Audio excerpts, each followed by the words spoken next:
Well, thank you very much for being here, and thank you for being here on video. I think you're going to enjoy what we're going to talk about. For time immemorial, going back to several hundred years before Christ, the greatest minds of all time have focused on answering the question, why is it that some people are more successful than others? All the work of Socrates was around the subject, how shall we live in order to be happy? What are the keys to wisdom and goodness in life? Plato also wrote about the same subject. How should we live? How should we organize our lives and our families and our societies? Aristotle, and all throughout history, the great philosophers and metaphysicians and mystics, the great religious teachers and preachers and the best writers have all looked at this question, what can we do in order to be happy, to be more successful, to have more of the things that we want? If I say, would you like to be financially independent? You say, of course. Would you like to be financially independent? Yes. Why aren't you? Why aren't you financially independent? You're making one of the best livings in the history of the world, living in the richest country in the history of the world. Why aren't you a little bit financially independent? And you know what you say? Wah, I can't. My bills are too high. My taxes are too high. My costs are too high. My this, my that, my... The fact of the matter is there are people who come over here with nothing from foreign countries and save every single thing that they make and live on half of their income, and 10 years later, working at laboring jobs, they've got 20, 50, 100 people working for them and they're financially independent. Why? It's because they had no limitation. All of our limitations exist within our own minds, and the worst of all is we feel helpless. The second reason why people stay where they are is illustrated by the story of Speedy the Rat. Speedy the Rat is put into a cage, and off the cage there are 4 tunnels. And Speedy is kept hungry, and in the mouth of the 4th tunnel, down here, a little bit of cheese is put. Speedy is dropped into the cage, and Speedy is hungry. He goes, smells cheese around here somewhere, so starts doing a little search. Searches around a little bit, tries the 1st tunnel, 2nd tunnel, 3rd tunnel, finds the cheese at the 4th tunnel. Chomp, chomp, chomp, chomp, eats the cheese and is happy. Takes Speedy out, keep him out for 24 hours, he's hungry again, put him back in, cheese is in the mouth of the 4th tunnel, and Speedy goes, a little bit familiar. He does a search process, comes to the 1st tunnel, 2nd tunnel, 3rd tunnel, there's the cheese in the 4th tunnel. By the 3rd or 4th day, you can put Speedy in the cage and he'll go right to the 4th tunnel and get the cheese. Once Speedy is conditioned, they take the cheese and they move it halfway back this tunnel, about 3 feet deep. This is the tunnel by which I mean about 3 feet or 3 inches around. And Speedy comes running in, rushes to the 4th tunnel, no cheese. Looks around, backs up, counts. Goes and explores, sniff, sniff, sniff, sniff, sniff, sniff, sniff, sniff, sniff, sniff, sniff, sniff, sniff, sniff, sniff. Smells cheese in that 4th tunnel, finally explores and finds the cheese. Well, in a couple of days, Speedy is conditioned to drop into the cage, go straight to the 4th tunnel, halfway back and get the cheese. And so then they move the cheese to the back of the 4th tunnel. And of course, in no time at all, Speedy is conditioned to go choo, choo, and get the cheese. Then they take the cheese and move it to the back of the 2nd tunnel. Well, Speedy's put in the cage, goes straight to the 4th tunnel, straight to the back, comes out, looks up at the researchers, says, where's my cheese? Not a happy camper. They say, I don't know. Speedy turns around, goes back to the back of the 4th tunnel, comes back. It's hungry. And when you're hungry, you know, you don't have much of a sense of humor, even if you're a rat. Turns around, goes back to the back of the 4th tunnel, comes back. Now, here's the moral of the story. Speedy has a rat brain the size of a pea. You, as human beings, have a 3-pound brain that is the most powerful organism ever conceived of in the universe. We cannot even conceive of anything more complex and more powerful than your brain. You can send thoughts across thousands of miles. You can think of a person and get them to phone you from across the country. You've done this many times before. Your brain is so powerful it's scary when it's properly used. But Speedy has a brain the size of a pea. And Speedy, with a brain the size of a pea, will eventually figure out that there's no cheese at the end of the 4th tunnel. And will begin exploring the other tunnels and will eventually find it at the end of the 2nd tunnel. But human beings, with this incredible brain, will keep going down the 4th tunnel forever. They will keep doing what they've always done. They will get into a rut, which we call a comfort zone. They will set a series of habits that are not serving their best interests, and they will keep on with those habits, and they will keep doing things that no longer make them happy, that no longer give them any cheese, and they will keep doing them year after year. And we find that almost everybody today, all of us, to consciously and unconsciously, is held by these twin pillars, these twin bindings of helplessness on the one hand and habit on the other. Is that we try to free ourselves from feeling helpless, and we fall right into an old comfort zone. Or we get out of the comfort zone, we get right back into feeling helpless. The only way that we can achieve our true destiny is to break the shackles that are holding us, and the answers to both of them are confidence and courage. Courage and confidence. The greatest single limitation on success in America, in the world today, is lack of confidence. It's not that we can't do it. We have capacities and abilities beyond anything that we have ever thought of in our whole life. You know, if you used your talents to the full for the rest of your life, you would never even use a fraction of what you're actually capable of, based on all the research that's been done. We are right now functioning, according to Stanford Brain Institute, with about 2% of our brain power. 2%. The rest of it is huge, this huge reserve of brain power, which we're kind of keeping there in case we ever need a little. You know, we got so much of it, it's unbelievable. Well, so I said to myself, what is the key here? And you know what? There's a common denominator of helplessness and habit. And the common denominators are fear and ignorance. Fear and ignorance. We're afraid. We're afraid it might not work. We're afraid we might fail. We're afraid it might cost us something. We're afraid of criticism and embarrassment. We're afraid of failure and loss and limitation and lack and ill health and disapproval. We're so afraid. The things that we would do if we weren't afraid are literally beyond belief. And we're afraid of getting out of the comfort zone because of what they might say. What if we did something different? Changed jobs, changed careers, started a business, got into something else? What would they say? Do you know, I was listening to a psychologist talking the other day, and he says, nobody's ever been able to define who they are. But it's they out there. It's the great almighty they that's got us terrified. You know, it's a true statement. We say that when you're in your 20s, you don't care what people think. And when you're in your 30s, you're very sensitive to what people think. And then you get into your 40s. And in your 40s, you realize the great truth is that no one was ever thinking about you at all. And that's the fact. Nobody ever thinks about us at all. And there we are. We're so terrified of doing what we really want to do because of what they might say or think. So we stay in that comfort zone. Now, all successful people are those who consciously are aware that the self-doubt that holds most people back is something that they are heir to as well. And they're alert and sensitive to it. When a person says, why don't you do this or why don't you do that? They have a tendency to say, well, I can't because of this and I can't. Wait a minute. There's a story of a little boy. Goes to school for the first time. And the teacher says, do you play a musical instrument? He said, I don't know. I haven't tried yet. If you ask an adult, do you play a musical instrument? What will the adult say? Nope, I can't. No, never could. Don't have tone deaf. Don't have any musical ability at all. Do you know that every child has perfect pitch up to the age of 5? That every child has the ability to play classical music up to the age of 5. The Suzuki musical training systems have demonstrated that. You can start teaching kids classical violin at the age of 3. Just when they can barely move their hands, they can start to play. It's phenomenal. Yet most of us believe, I can't. You know, I don't have it. I can't do it. Our natural tendency is to sell ourselves short. Our natural tendency is to think of the reasons why we can't before we think of the reasons why we can. So the key to breaking ourselves out of the comfort zone and breaking ourselves loose of the shackle of helplessness is courage and confidence. We neutralize the antidote to fear and ignorance is desire and knowledge. And the more we learn about what we want to do and be and have, the more we believe that we can do it. The more we believe that we can do it, the more willing we are to try. And the more willing we are to try, the more likely it is we will succeed. What is the first part of triumph? The first part of triumph is to try. Little simple one-liner. Now, this is what I found. What if somebody came to that elephant and said, Mr. Elephant, you don't have to stay here. You can do anything you want. You're the biggest animal in the world. That little thing can't hold you. All you have to do is pop loose and you can go. And he says, no, no, no. I've been stuck here for years. And every time I'm tied up, I stay here. Why? Well, because of this and because that's a habit. You know, I can't and I can't. I wish I would. I want to. Whoa. I'm too tall. I'm too short. I'm male, female, young, old, educated, uneducated. So what we say is, look, just try. Just try. I said, The very thought of trying something new or different is traumatic for most people. All right, I'll try it. All right. Pop. And the elephant thinks, my God, I've been tied up and made to work like a slave all these years, and that's what's been holding me. And the elephant gets mad and it goes looking for its owner. And what do you call an elephant that gets mad and goes looking for its owner? You call it what?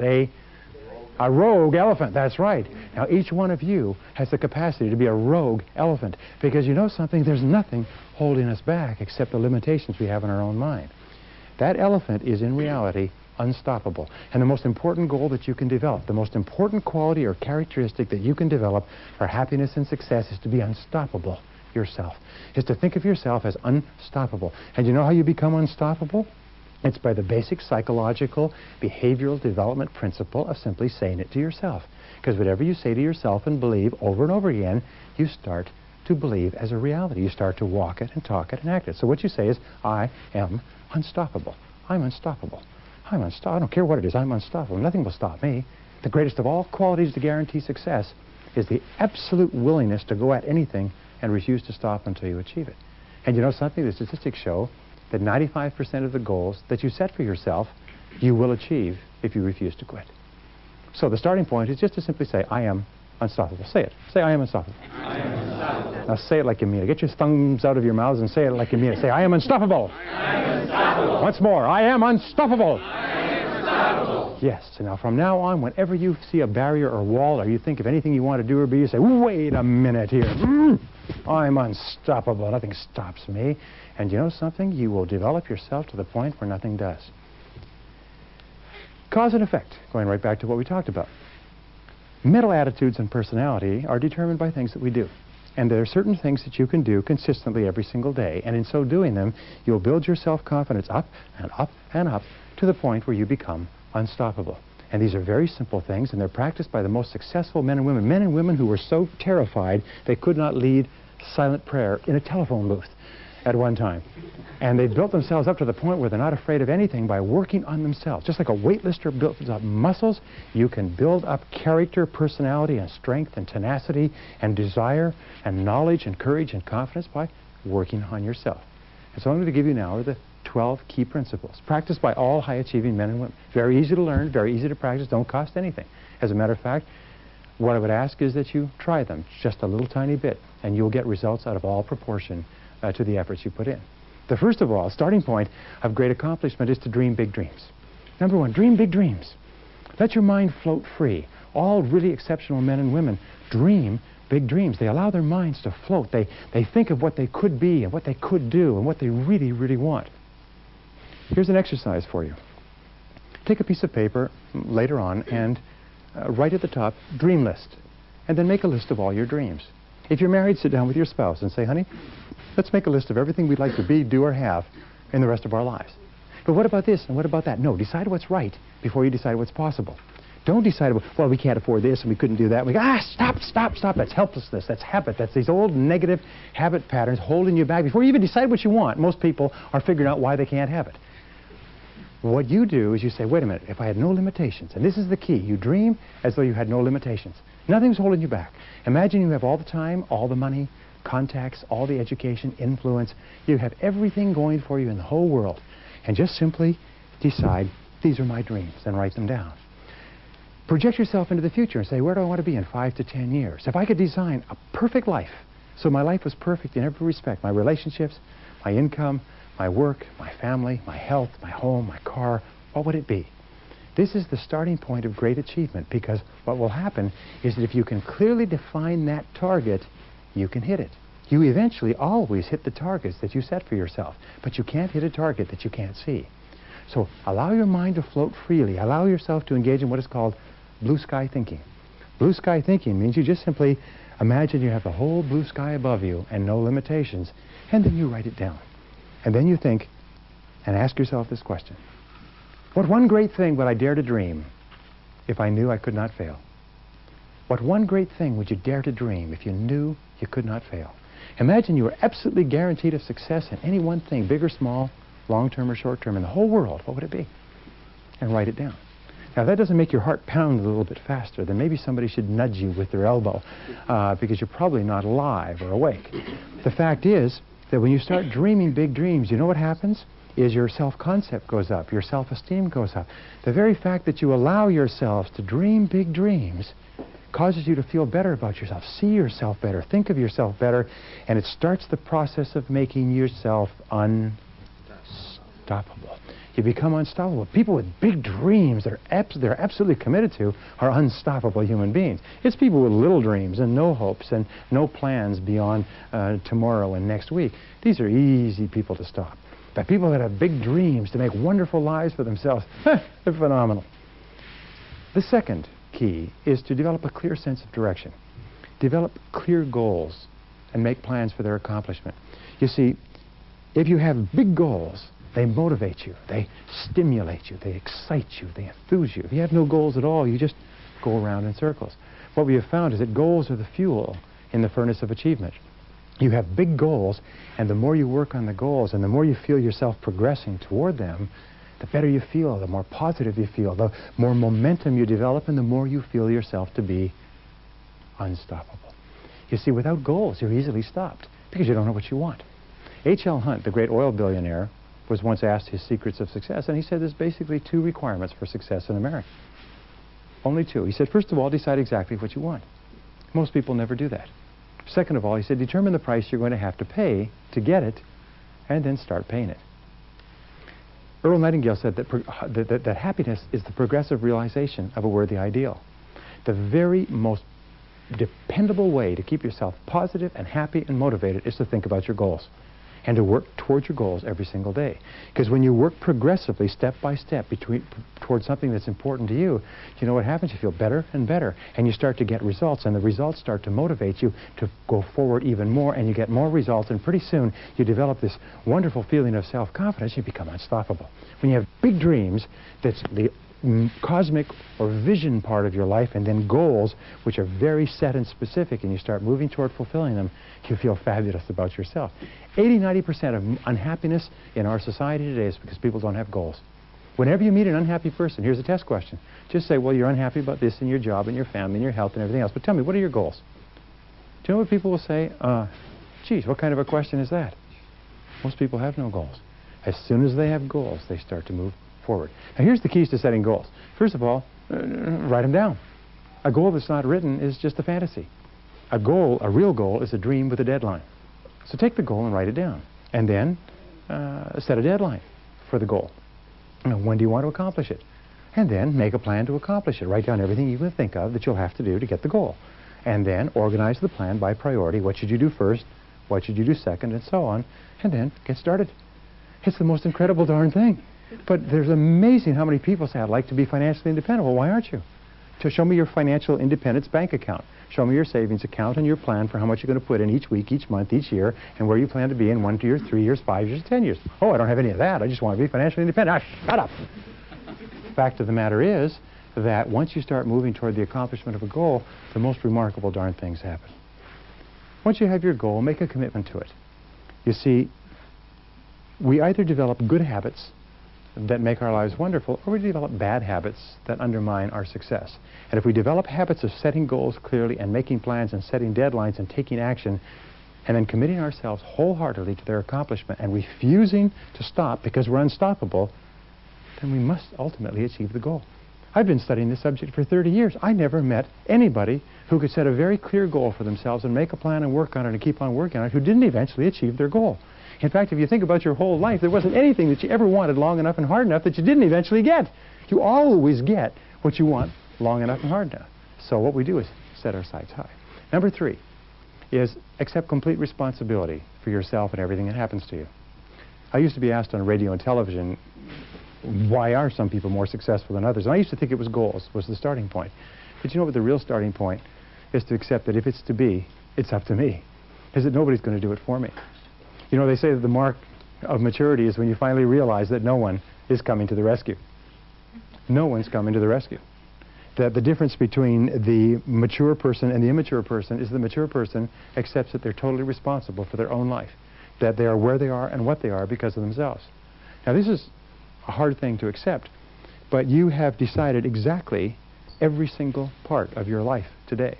You've decided your income and your home and your health and your weight. You've decided your bank account and your car. You've decided your job and your future. You've decided every single part of it. Why? It's because you're free to choose. Freedom is a very, very wonderful thing. Tremendous upside, tremendous downside, too. But freedom means that nobody imposes anything on you. So where you are and what you are is a result of all of your choices and decisions up to now. If you want to change any part of your future, then you simply change your choices and decisions in the present. The first thing to choose, the first thing to change, is to decide what it is that you want, but second of all is to decide that if I'm going to get it, it's up to me. We've said over and over again, see yourself as the president of your own life, the president of your own career, the president of your own personal corporation. Because in reality, all of us are self-employed. The worst mistake anyone can ever make is to ever think that they work for someone else but themselves. No matter who signs your paycheck, we all work for ourselves. Do you want a raise in pay? No problem. Go to the washroom next time you get a chance and negotiate with your boss in the mirror. And your raise will become effective as soon as you do. It's very simple. I've never met an employer who was not willing to pay a person more money if they will produce more value for the company. And the amount of value we produce is always up to us. So always say, I am responsible. I am responsible. I am unstoppable, and I am responsible for my own life. If I don't like something, it's up to me to change it. No excuses, no blaming. Never complain, never explain. If you're not happy with something, change it. Not willing to change it, shut up. Right? But the fact is, we're responsible. Number 4, do what you love to do. This is very important. These are the four, this in terms of becoming unstoppable is fabulous, because if you do what you love to do, you will be like an irresistible force of nature. Do what you love to do and commit to becoming very good at it. All of our research indicates that the odds against there being another person like you are more than 50 billion to 1. In the entire history of humanity, there will never be 2 people like you. Never be 2 people with the same face. Never be 2 people with the same, even blood composition, exactly. Never be 2 people with the same outlook, the same talents, abilities, capacities. Never be 2 people just like you. And that every single person, or let us say 95% or more of the population, are born with the capacity to do something remarkable with their lives. And the starting point of personal greatness is when you usually say to yourself, what wonderful thing am I going to do with my life? Why am I here? I have this one life, this precious, precious life, and as you know, this life is not a rehearsal for something else. This is the real one. You say to yourself, what am I going to do with my life? Why am I here? What are my unique talents and abilities? Look back into your life and ask yourself, what is it that you've done in the past that you most enjoyed? What is it that you've done in the past that comes easy to you, but which may be difficult to others? What subjects did you do the best at in school? What are the things that interest you the most? What are the things you like to read about and talk about and learn about? What are the things that hold your attention? What are the things that are indicators that this is where you should be focusing all your talents and abilities? Whatever it is, find it, and then commit yourself to becoming excellent at it. You see, it's not possible for us to be happy unless we know we're good at what we do. A person who's not very good at what they do feels inferior when they're with people who are good at what they do. We've all had this experience, by the way. Being around people who are at the top of their field when we're not, we feel just a little bit kind of overawed, like we're standing in the shadow of their light. And knowing that we're good at what we do makes us feel unstoppable. Yes. So if you are dreaming big dreams and you have clear goals and you accept total responsibility and you're doing what you love to do and you're getting better and better at it, and remember, excellence is a journey, not a destination. It's not a goal at which we arrive any time in life. We just keep working and keep working and keep working. There's a story about Ted Williams when he was the top baseball player in America, one of the highest paid, best batting averages, and so on. At the end of a doubleheader, everyone had gone home. The park was empty.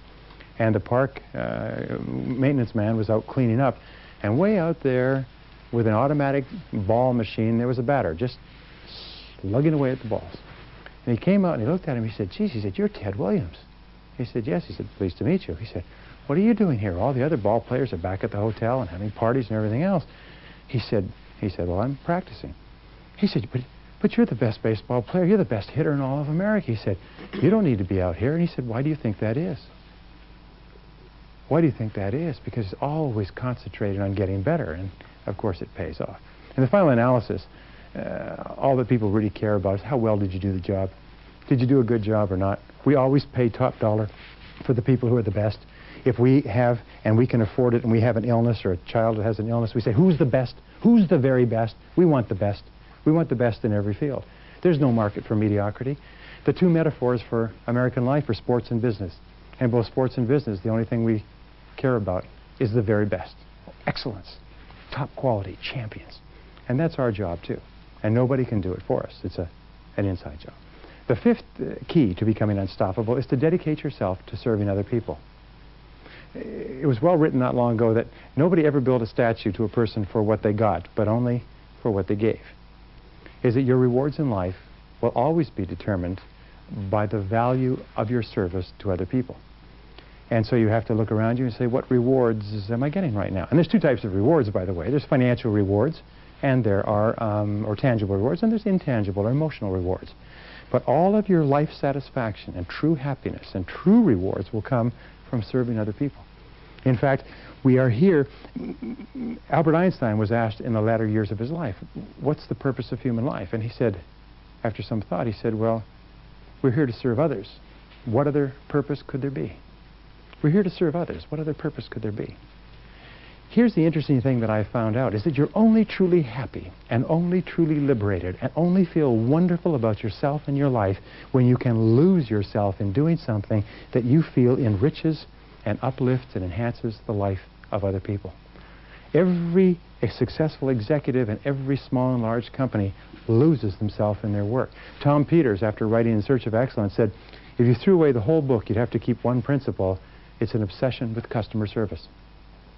A friend of mine who teaches total quality management said, you know, you can take all the books and put them aside, and total quality management means just one thing. Is find out what your customer really wants and give it to him. And give it to him at a good price and give it to him at a good quality, but that's all it is. Total quality life means dedicating ourselves to serving people that we care about. And if you're not happy with your work, do you know what it means? It means that those people you're serving may not be the right people for you. It doesn't mean that it's not bad work or that it's not good work. It just means that it may not be right for you. So therefore, you should look forward to working. You should love the work that you're doing. You should tremendously enjoy the results that you get for other people. And if you don't, it just means that there's something else that you should do. But you'll never be happy and you'll never be fulfilled and you'll never be unstoppable until deep in your heart you absolutely love serving the people that you serve. And the men and women who have dedicated their lives to service throughout human history are the ones that we admire the most. Albert Schweitzer, when he was alive, Mother Teresa today, probably the most respected person on the globe because she's dedicated her whole life to service. So think about it. Who do you want to serve? And then become very good at serving whoever it is. Number 6, develop a workaholic mentality. That means that you have to work hard to be successful. You can't just sort of drag along. We say in our society, you work 40 hours for survival and everything over that each week is for success. If all your work is 40 hours, you just survive. You just sort of tread water in a steady stream that's moving down, and you tread water and you maybe just hold your place and you pray to God you don't get laid off, because then you'll just go downstream so fast financially it's unbelievable. But when you're working hard, doing something you care about, achieving your goals and fulfilling your dreams and serving and helping people that you want to help, you become unstoppable. You become irresistible. We know that in America today we have been sold a bill of goods. The bill of goods is that you can have a great life at 40 hours a week, and maybe 38 or 37 or 35. And the fact of the matter is, in 25 years of searching, I've never found a single successful person who works 40 hours a week. The number of successful people in America working 40 hours a week or less is somewhere between 0 and none. There aren't any anywhere. And yet we're told, well, if you can't do it in 40 hours, it's not worth doing. The average work week for successful Americans is between 50 and 60 hours. Many work 70 and 80 and 90. They work 6 days a week, 12 hours a day, 5 days a week, or 10 hours a day, 6 days a week. Very few people successful on 5 days a week. Very, very few people. I'd love to meet one. They're rare. Maybe they're in the Smithsonian, but they're very rare people. The fact is that successful people, especially during the important years of your life when you're building your estate, work 6 days a week. And here's the most important principle, is work all the time you work. When you do work, work. We've been brought up with this post-World War World War II affluence where people could get a job and do the job and get a good salary and life was fine, and those days are gone forever. The fact is that the average person working today wastes fully 50% of their time fooling around. They waste it socializing. They waste it on telephone calls. They waste it on lunches and coffee breaks. They waste it reading the newspaper. And then when they do work the other 50% of the time, they do what's fun and easy. They work on low-value tasks. They spin their wheels. But the successful people are those who work all the time they work. So if you're going to work 8 or 9 hours a day, and let's say you have a family, so you can't work more than that, then be sure that when you do work, you put more of yourself into the work. Because there's nothing that makes you feel more powerful than to know that you're on top of your work and you're making progress and you're getting things done. One of the reasons why so many people are out of balance today is because they waste so blasted much time at work and then they have to take the work home. Remember the story of the fellow kept bringing a briefcase full of work home, and his daughter was asking his wife, "Mommy, how come Daddy always brings a briefcase full of work home and works at night instead of spending time with the family?" And she says, "Well, honey, he doesn't get his work done at the office, so he has to bring it home and work on it." She said, "Well, why don't they put him in a slower class?" When you waste your time at work, what you're saying is, I should be put in a slower class, and sooner or later you'll be put in a slower class. That always happens. It's called unemployment, downsizing, and things like that. Number 7 is be an unshakable optimist. Be an unshakable optimist. This is wonderful. In other words, always look for the good in every situation. We know that a positive mental attitude is a foundation of a healthy, happy life. A positive mental attitude, an attitude of absolute confidence and determination that you can and be and do whatever you want, it goes hand in hand with all great success. The work on positive attitude concludes this, that how you feel about yourself is based on 2 or 3 factors. First of all, it's the way you look at situations. If you look for the good in other situations and other people, you always find it. You always have a tendency to find what you do look for. If you look for the valuable lesson in every setback, and every single day you're going to have setbacks and obstacles and difficulties and disappointment and so on, just look for the valuable lesson. The most important of all is the work done at the University of Pennsylvania, which concludes that we are optimists to the degree to which we control our explanatory style. Explanatory style means the way we interpret things to ourselves. If you interpret things to yourself in a positive way, you're going to be positive. If you interpret them in a negative way, you're going to be negative. So superior people are consciously taking everything that happens to them and looking for a positive way to put a twist on it. Here's an example. My friend Wayne Dyer says, would you like to have a happy childhood? Because he says, it's never too late to have a happy childhood. You can have a happy childhood whenever you want. How do you do it? What you do is you turn around and you look back and you reinterpret the events that were so upsetting at the time as being events that were positive and that helpful, and they built your character, and they taught you what you didn't want and what you wanted more of. They gave you direction to change and so on. In other words, if you take the time and you have some fun, you can take any negative situation you've ever had and you can turn it around and you can find something good in it, and by so doing, you become a positive person. You take control of your thinking, you take control of your personality, and the more optimistic you become in the achievement of your goals, the more unstoppable you become. Can you imagine a negative person as unstoppable? Negative people are stopped cold every time they turn around. But optimistic people have this momentum that drives them over any obstacles that come along. So talk to yourself positively all the time. Say, I like myself. I feel terrific. I feel happy. I feel healthy. I feel wonderful. The more you talk to yourself in a positive way, the better you feel. Now, the 8th key to becoming unstoppable, developing unshakable self-confidence, is to be impeccably honest with yourself and others. What we have found is that truly successful people are absolutely honest and objective with themselves and their worlds. They practice the highest of integrity. There's nothing that so undermines your confidence and so weakens your resolve than feeling inside that you're not doing or saying the right thing. Shakespeare said, "To thine own self be true, and then it must follow as the night the day, thou canst not then be false to any man." Now, internal integrity, being true to yourself, being true to the very best that is in you, is the starting point. But the outward expression of it is doing what you do in a quality way. You see, the work that you do with your hands, the work that you choose to hand in, the work that you choose to represent, that would be a symbol of you, is a mark of your true level of integrity. A person who has a high level of integrity does excellent work. A person with a low level of integrity does whatever they can get away with. A person says, well, I'm a very honest person, as long as you don't give me a temptation. And the fact of the matter is, you can ask people, you say, an honest person? Yes, I am. Well, what if you could steal $1 million and nobody would know? Well, tell me about it. So basically, you're just a thief looking for an opportunity. Because a truly honest person, a person of high character, is a person that would not compromise their integrity for anyone or anything. Once you decide to be true to yourself, then the next extension, aside from your work, is to live in truth with others. Living in truth with others is one of the hardest and most challenging things we ever do. But it's also one of the great builders of your soul or destroyers of your soul. Because almost all of our problems in life talk back. Almost all of our problems in life come with hair on top. They come with 2 legs. And you find that men and women who are truly together as human beings are completely honest and direct with other people. If they're not happy with a situation, they say, I'm not happy with this situation. It doesn't mean you go and punch somebody in the face when you're not happy. It just means you say, I'm not happy with this situation, and I'd like to find a way to rectify it. And if the other person isn't willing to work with you to make you happy in this situation, you don't want to be in that situation anyway. It's absolutely amazing how many people stay in situations where the other person couldn't give a damn whether they were happy or not. And then they try to make the situation work. And they ask me for advice on how to make the situation work. And I say, I'm sorry, I can't help you. The fact is that if you live in truth with others, it means that you're perfectly honest with other people. And when you're perfectly honest with other people, you feel better about yourself. You feel stronger inside. Here's the key.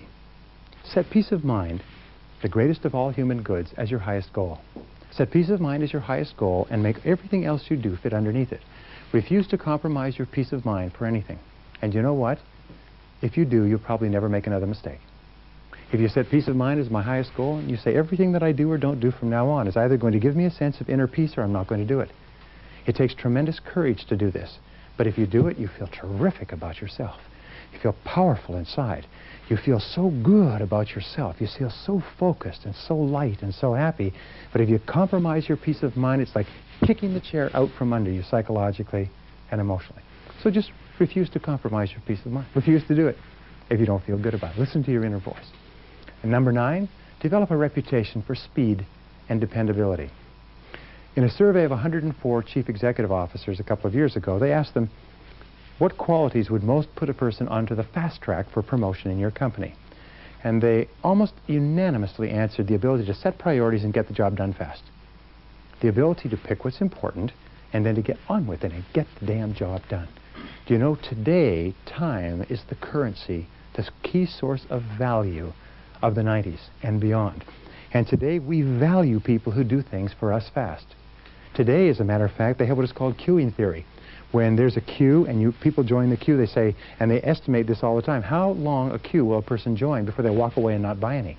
It used to be 7, then it was 6, now it was 5, then it's 4. You know what queuing theory today is? It's 3. Person will walk, if there's 3 people in line, if that line is not moving, forget it, I won't buy it, I'll get it somewhere else. That's why they have to have people on almost like alert when people start to approach checkout counters or desks in banks. They watch, because as soon as there's 3 people, they better get up there or those people will walk away, change their accounts. We don't even know we want it till today. Now we want it yesterday. Isn't that right? When you sell products or services, it may take you 2 or 3 months to get the order, and now they want it last week. And they're very insistent it be delivered immediately, or they buy it from someone else.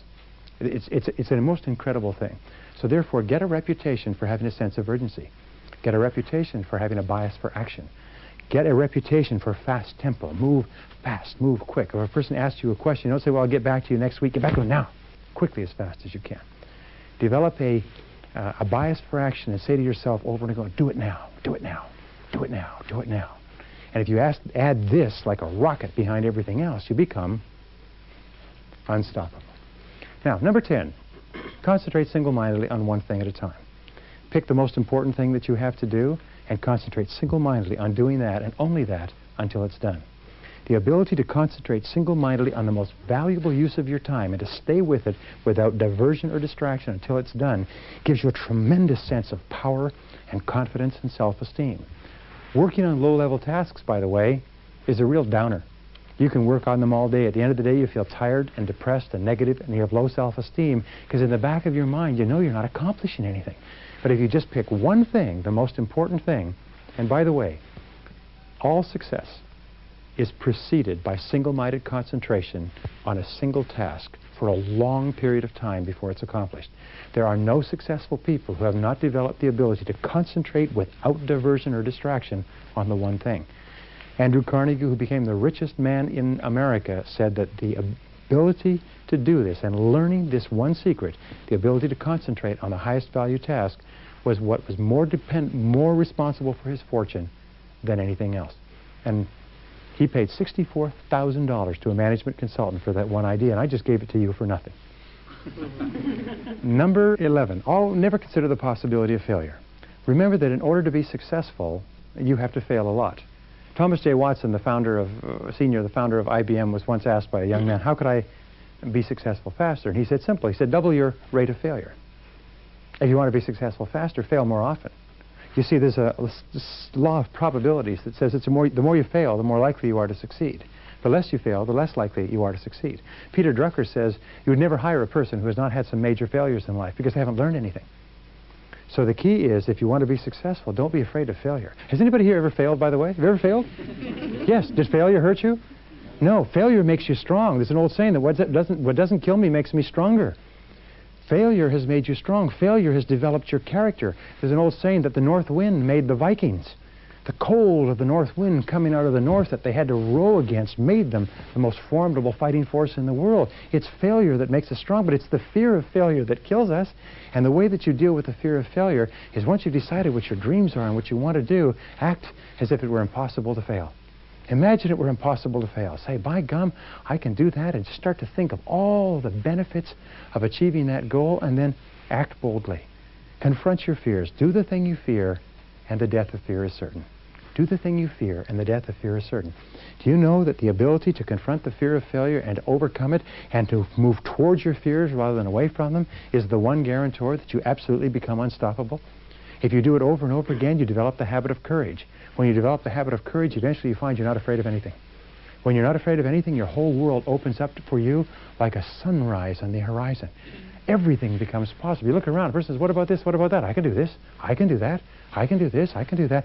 You get to the point where you're willing to do anything except jump out of an airplane without a parachute.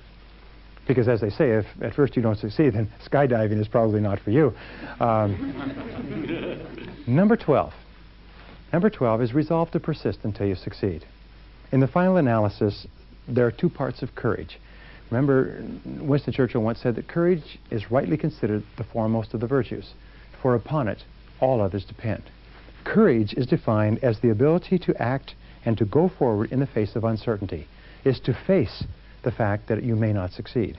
It's the willingness to take chances and to take risks. The future belongs to the risk takers. The future belongs to people who are willing to take the risks necessary. The second part of courage is persistence. It's the willingness to endure. It's the willingness to hang in there. Once you've started and you have begun, there is a period between when you begin and when you get some result. And in that period, most people break and run. Most people fall apart. They cannot stand not knowing, so they rush back to their comfort zone. This is basically true in all the psychological work that's been done. But what you have to do is be willing to persist in the face of adversity, even though there is no guarantee of success. And here's the wonderful thing. When you persist, your self-esteem goes up. Each time you force yourself to stay in there, your self-esteem goes up. You like yourself more. You respect yourself more. You feel more confident. You feel better about yourself. In fact, in the ultimate end, you don't even mind losing because you've persisted.